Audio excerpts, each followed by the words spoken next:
Now the most important thing is कि इस stigma को कैसे पता लगा, इन तीनों में से मैं किसको एक्सेप्ट करूं।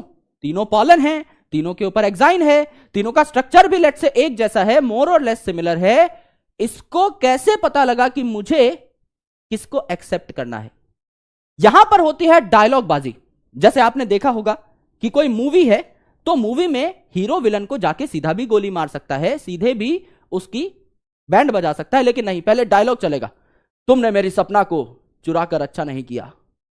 अगर उसे खरोच भी आई, अरे भाई तेरे हाथ में बंदूक है यार, मार, घर जा, रोटी खा, आराम से बैठ, पर नहीं, है ना, बातें करनी है, वार्तालाप की इंपॉर्टेंस तो है भाई। डायलॉग बाजी जब तक ना हो तब तक ना जान नहीं आती सीन के अंदर, तो डायलॉग बाजी बहुत इंपॉर्टेंट है। तो यहां पर भी इन्होंने क्या किया, इन्होंने फीमेल को अपने अपने स्टाइल में प्रपोज किया।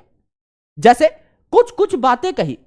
ये जो हरा वाला है इसने क्या बात कही, आते ही रेफरेंस दे दिया, है ना, याद है मामा के घर में मिले थे, झूला झूले थे, खाना खाया था, है ना, बहुत मजा आता है ना। ये बोली अरे हाँ यार, जानकार तो तुम हो क्योंकि सेम ही प्लांट का है ना। तो रेफरेंस देने लगा, आते ही सिफारिश लगाने लगा कि हम लोग तो सेम ही घर के हैं, मुझे एक्सेप्ट कर लो। तो इसने एकदम से मुंह पे लात नहीं मारी, पर बोली थोड़ा रुको, और भी देख लेते हैं हम लोग, और भी रेफरेंस है या नहीं। ये देखा, ये कोई छपरी आ गया भाई अलग ही स्पीसीज का, है ना, ये आते ही अलग ही रैप सुनाने लगा, हस्ती का मस्ती का सस्ती का ब्रो, है ना, कमाइला पेटी पटाइला बेटी, ऐसे करके रैप सुनाने लगा। तो इसको ऐसे बोले भाई तुम तो पहले बाहर हो जाओ, है ना, आसपास दिखना मत वरना 100 नंबर पे कॉल कर दूंगी, तुम तो इधर से हट जाओ। तीसरा आया, ये थोड़ा डिसेंट सा लग रहा था, अब क्योंकि है सेम स्पीसीज का तो थोड़ा इसका रेफरेंस भी अच्छा था, प्लस इसने आ करके बात ही ऐसी कही कि हम दोनों खुश रहेंगे, हमारे बच्चे भी एडवांस होंगे, दुनिया पे राज करेंगे। बोली अरे वाह यार, ये तो फ्यूचर प्रोस्पेक्ट लेके आया है। तो ऑब्वियसली भाई फीमेल को भी एक डायमेंशन अलग दिखनी चाहिए ना, अपने बच्चों का भला तो हर माँ चाहती है ना। तो यहां पर गर्लफ्रेंड वाला दिल नहीं, एकदम माँ वाला दिल जो है उभर के सामने आया, यार मेरे बच्चे फुद्दू तो नहीं निकलने चाहिए, है ना, अगर इसके साथ शादी कर ली तो गड़बड़ हो जाएगी, तो बच्चे धरे जाएंगे, फिर कहीं ना कहीं किसी और से कंपीट नहीं कर पाएंगे, और घर पे आके रोएंगे तो मैं क्या बोलूंगी, भाई गलती तो मेरी ही है ना, मेरे पास ऑप्शन था, मैंने चुना ही ऐसा वर जिससे कि बच्चा हो ही रिसेसिव, तो गलती तो मेरी है।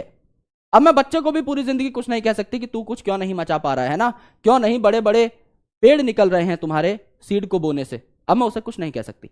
लेकिन मेरे भाई अगर मैं सबसे बेस्ट यहां पर वर को चुन लेती हूं तो एटलीस्ट मैं सामने वाले को बोल तो पाऊंगी कि तुम्हारी भलाई के लिए मैंने ये किया। जैसे मम्मी पापा देते हैं ना भाई, खूब रेफरेंस देते हैं, हमने साइकिल चलाई थी तब जाके हम स्कूल पहुंचे थे, है ना। अभी मैं अपने पापा का स्कूल देख के आया था, हम लोग गांव जाते रहते हैं, तो कहानी में अलग स्कूल है और वहां अलग स्कूल है। कहानी में स्कूल है 40 किलोमीटर दूर, असलियत में 4 किलोमीटर दूर भी नहीं है। तो हम लोग तो बकायदा इस पे बहस करते हुए घर आए थे कि बचपन से जो हमें बताया गया वो तो डेटा ही गलत निकला।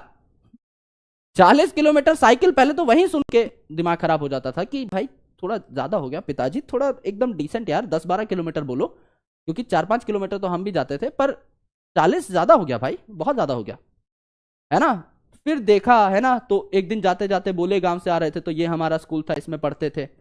मैं कहा बढ़िया, आज पकड़े गए।